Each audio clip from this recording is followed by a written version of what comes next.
नमस्कार, स्वागत है आपका बिहार समाचार में। तो आज के इस वीडियो में हम अहम मुद्दों पर बात करेंगे। विशेष रूप से आज हम गरीबों के लिए, मजदूरों के लिए, बाढ़ पीड़ितों, किसानों और शिक्षकों के लिए सरकार की क्या योजनाएं हैं, इस पर बात करेंगे। और हाँ, आपसे अनुरोध है, यदि वीडियो अच्छी लगे तो इसे एक लाइक अवश्य कर दीजिएगा, क्योंकि आपका लाइक करना ही हमारी मेहनत का फल होता है। बिहार के 19 लाख श्रमिकों को इसी सप्ताह मिलेगा 3-3 हजार रुपए।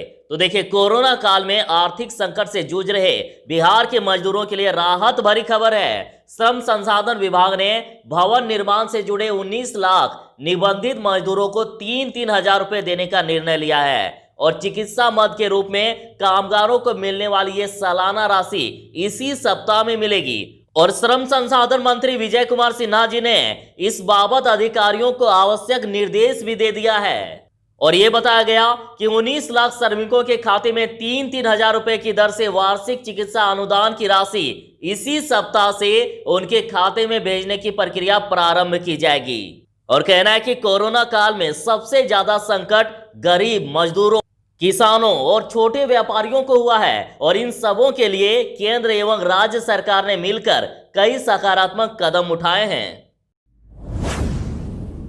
श्रमिकों के लिए इसी के साथ और एक बड़ी खबर आ रही है। कहना है कि 2020-21 में निबंधित 13,56,696 निर्माण श्रमिकों को कोविड के कारण जो आर्थिक क्षति हुई है उसकी भरपाई के लिए मुख्यमंत्री नीतीश कुमार के द्वारा विशेष सहायता के तहत 2-2 हजार रुपए की राशि देने की घोषणा कर दी गई।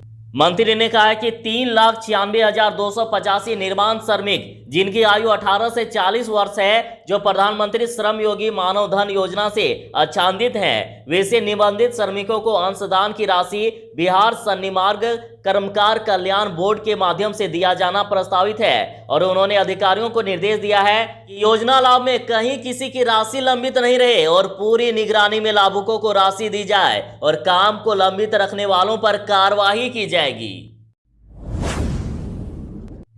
तो यदि आप बाढ़ पीड़ित क्षेत्र से आ रहे हैं तो क्या आपको 6-6 हजार रुपए की राशि मिल गई है? देखिए, बड़ी खबर आ रही है कि 16 लाख बाढ़ पीड़ितों के खाते में भेज दिए गए हैं 6-6 हजार रुपए की राशि। और कहना है कि बाढ़ पीड़ित 16,04,380 परिवारों के बैंक खाते में 6-6 हजार रुपए की राशि सरकार ने भेज दी है और ये कुल राशि 962 करोड़ 63 लाख की है और शेष बाढ़ पीड़ितों के खाते में शीघ्र ही राशि भेज दी जाएगी। तो क्या आप में से सभी को ये राशि मिल गई है? जिनको नहीं मिला है जरा कमेंट में जरूर बता दीजिएगा, ताकि पता लग पाए कि कहां से कितने बाकी हैं। और सूचना एवं जनसंपर्क विभाग के सचिव अनुपम कुमार जी ने बुधवार को प्रेस कॉन्फ्रेंस में ये जानकारी दी है।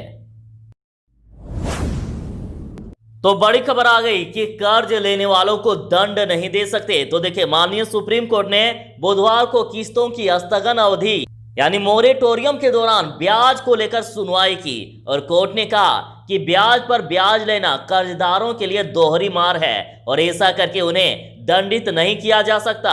और न्यायमूर्ति अशोक भूषण की अध्यक्षता वाली पीठ इस मुद्दे पर सुनवाई कर रही है और याचिकाकर्ता ने कहा कि बैंक कर्जदार को डिफॉल्टर मानकर ब्याज वसूली कर रहे हैं, जबकि ये कर्जदार की ओर से डिफॉल्टर नहीं है और सभी सेक्टर बैठ गए हैं। लेकिन रिजर्व बैंक चाहता है कि बैंक कोविड-19 के दौरान मुनाफा कमाए, ऐसा पहले कभी नहीं हुआ। तो शिक्षकगण जरा ध्यान दीजिएगा, सेवा में रहते मरने पर परिजनों को अब नहीं मिलेंगे 4 लाख।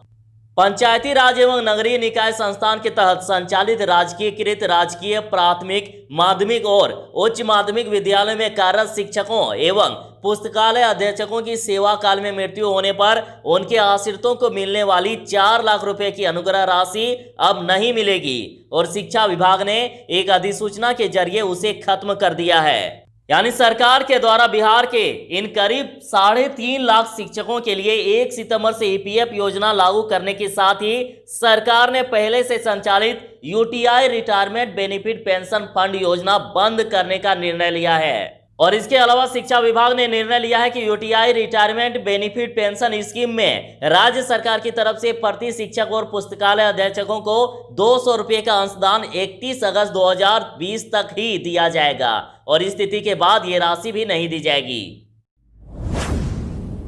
जरा सावधान, कल से चलेगा मास्क को लेकर सघन चेकिंग अभियान। तो मास्क को लेकर प्रशासन काफी गंभीर है और अब मास्क नहीं पहनने वालों के खिलाफ पहले से चल रहे कार्रवाई को अब और भी सख्त किया जाएगा। सार्वजनिक स्थानों पर वाहनों में बिना मास्क लगाए पकड़े जाने पर जुर्माना भरना पड़ेगा। मास्क को लेकर 4 सितंबर से अगले 10 दिनों तक सघन अभियान चलाया जाएगा और इसके लिए चौक चौराहों से लेकर सार्वजनिक स्थानों पर मजिस्ट्रेट के साथ ही पुलिस बल की भी तैनाती की जाएगी और साथ ही मास्क का उपयोग करने के लिए लाउड स्पीकर के माध्यम से प्रचार अभियान भी चलाया जाएगा। और खास बात यह है कि मास्क के नियमों का उल्लंघन करने पर सार्वजनिक वाहनों को जब्त करने की भी कार्रवाई की जा सकती है और उसके साथ ही जिन बाजार, व्यापारिक प्रतिष्ठान, कारखानों आदि में मास्क का उपयोग नहीं किया जाएगा उनके खिलाफ कार्रवाई करते हुए बंद भी कराया जाएगा।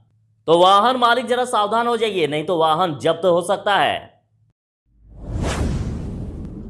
अब प्लास्टिक देने पर मिलेगा मास्क और 7 से शुरू हो जाएगी ये सुविधा।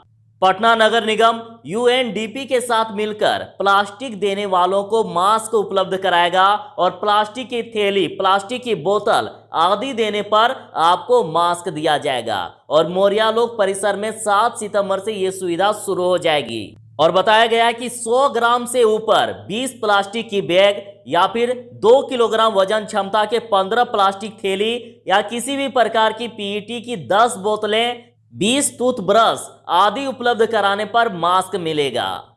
और मोरिया लोक परिसर में यूएनडीपी के स्टॉल पर यह सुविधा मिलेगी। तो इस कोरोना महामारी के अफरा तफरी के बीच एक अच्छी खबर आपको सुना देता हूं।